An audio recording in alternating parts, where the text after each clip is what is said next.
এই মুহূর্তে সবথেকে বড় খবর, আমাদের শ্রীরামপুর লোকসভা কেন্দ্রের প্রার্থী কল্যাণ ব্যানার্জি এখন শিয়াখালা বাজার দিয়ে কল্যাণ ব্যানার্জি গোটা শিয়াখালা পঞ্চায়েত এলাকা যতগুলো বুথ আছে প্রত্যেকটা বুথে ঘুরে ঘুরে সবার কাছে আশীর্বাদ চাইতে যাচ্ছেন, পথসভা করছেন বা প্রচার করছেন। দেখতে পাচ্ছেন উনি আসছেন। আপনারা ভিডিওটি শেষ পর্যন্ত দেখুন, বেশি বেশি শেয়ার করুন, আপনাদের মূল্যবান মতামত কমেন্ট বক্সে জানাবেন। কল্যাণ ব্যানার্জি এখন এখান দিয়ে যাচ্ছে, দেখতে পাচ্ছেন।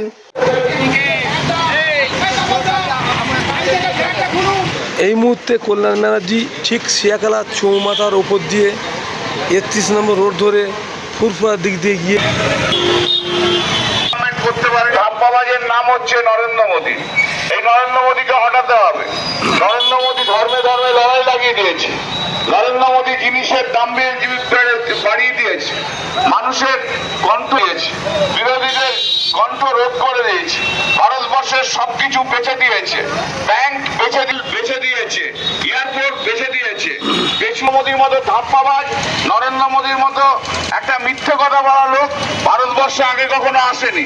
নরেন্দ্র মোদীর মতো ঝগড়া লাগানোর লোক, নরেন্দ্র মোদীর মতো ভিন্ডিকটিভ লোক, নরেন্দ্র মোদীর মতো একটা রাজনৈতিক কিভাবে মানুষকে ক্ষতি করতে হয় তার লোক।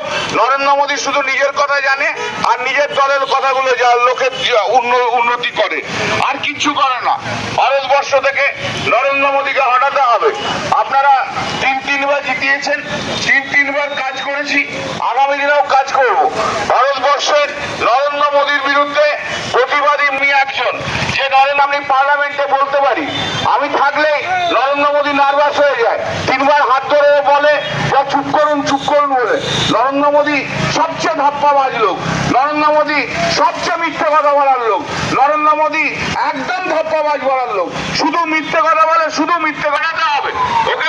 নরেন্দ্র মোদী মানে ধাপ্পাবাজ লোককে সরাতে হবে।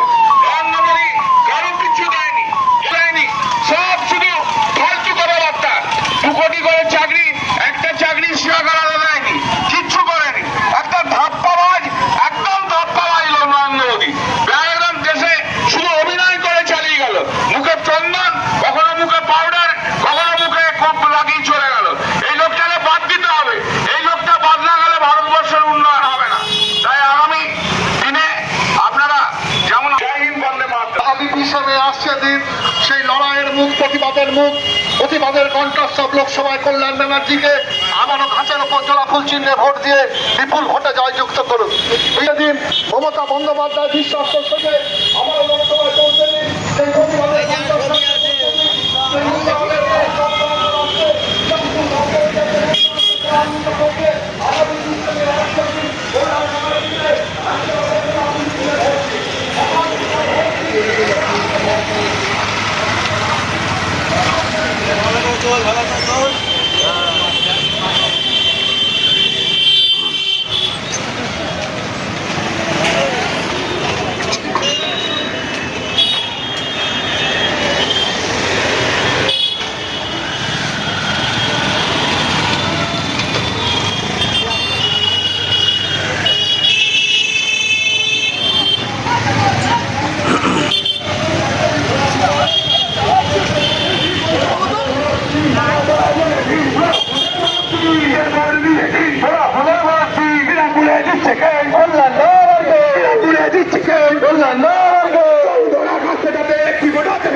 Sanjeevani health care nursing home, Shiakhala Furfura শরীফের পাশে, শ্রীপতিপুর, হুগলি। সমস্ত চিকিৎসার উন্নত মানের পরিষেবা দেওয়ার জন্য আমরা রয়েছি আপনাদের পাশে। Emergency, ICU, cardiology, nephrology, orthopaedic surgery, onco surgery, general medicine, physiotherapy, neuro medicine, dialysis, neuro surgery, শিশু সুরক্ষা, গাইনোকোলজিস্ট বিভাগ, ক্যাশলেস পরিষেবা, স্বাস্থ্যসাথী সহ যে কোনো হেলথ স্কিম, মেডিক্লেম গ্রহণযোগ্য। এছাড়া স্বাস্থ্যসাথী কার্ডের মাধ্যমে সম্পূর্ণ বিনামূল্যে সার্জারির সুব্যবস্থা।